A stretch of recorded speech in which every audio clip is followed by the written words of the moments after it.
আসসালামু আলাইকুম। নেবেজি আমি কিচেনে সবাইকে স্বাগতম। আজকে আমি সাদা মাংস রান্না করব। বড় বড় সাদা মাংসের পিস নিয়েছি, গরুর মাংস।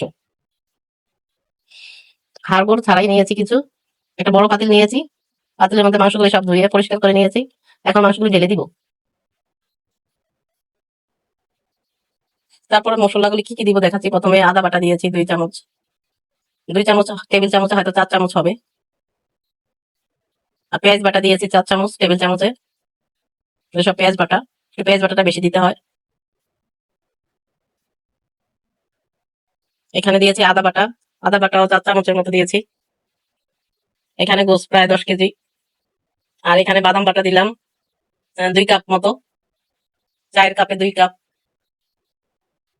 বাদামের সাথে শুধু বাদাম দেয়নি, বাদামের সাথে একটু কিশমিশ, তারপর একটু বেরেস্তা আর একটু কাঁচা পেঁয়াজ একসাথে ব্লেন্ডার করে দিয়েছি। এবার সাদা তেল দিয়ে দিলাম, সয়াবিন তেল। লবণ দিয়ে দিলাম পরিমাণ মতো। তেজপাতা দিলাম, 6-7টা তেজপাতা দিয়ে দিলাম। এখানে দারচিনি দিলাম 5টা। এলাচি দিলাম 6টা। লং দিলাম 7 থেকে 8টা। এগুলো আস্ত দিব।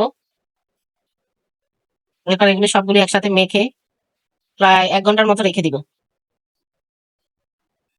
আরো মশলা দিব, সেটা বলছি একটু পরে।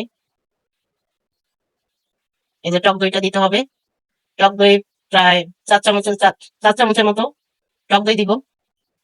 কাঁচামরিচ দিব 10 থেকে 15টা। এবার মেখে মেখে নিয়েছি আমি, মেখে রেখে দিব। প্রায় 1 ঘন্টার মতো রেখে দিবেন। এই যে ঢেকে রেখে দিব। তারপর এবার চুলায় দিব। চুলায় দিয়ে কিছুক্ষণ ঢেকে রাখবো। তারপরে কিছুক্ষণ পর পর নেড়ে দিব। পানি দিব না, পানি উঠবে। গরুর মাংসতে এমনিতেই পানি উঠে। কোরবানির মাংস যেহেতু, গরুর মাংসতে পানি উঠে।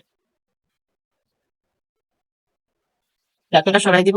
একটু পর পর আমি নেড়ে দিব। এখন মোটামুটি পানি চলে আসছে। অনেক জল উঠলো। আরো কিছুক্ষণ চুলায় থাকবে।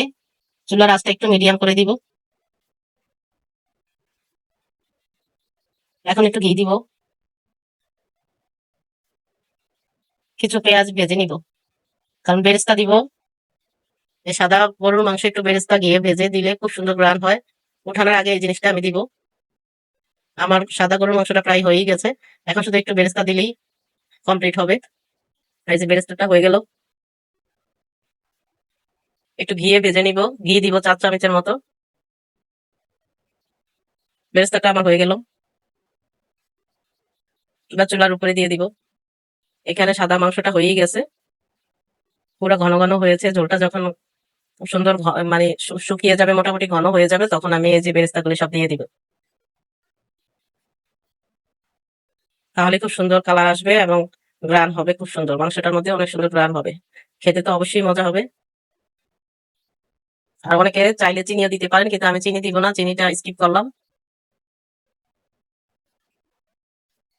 যে দেখেন খুবই সুন্দর কালার হয়েছে, খুবই টেস্টি হয়েছে। এবার বেরেস্তাটা দেওয়ার পর কিছুক্ষণ ঢেকে রাখবো। এই তো হয়ে গেল আমার সাদা গরুর মাংস।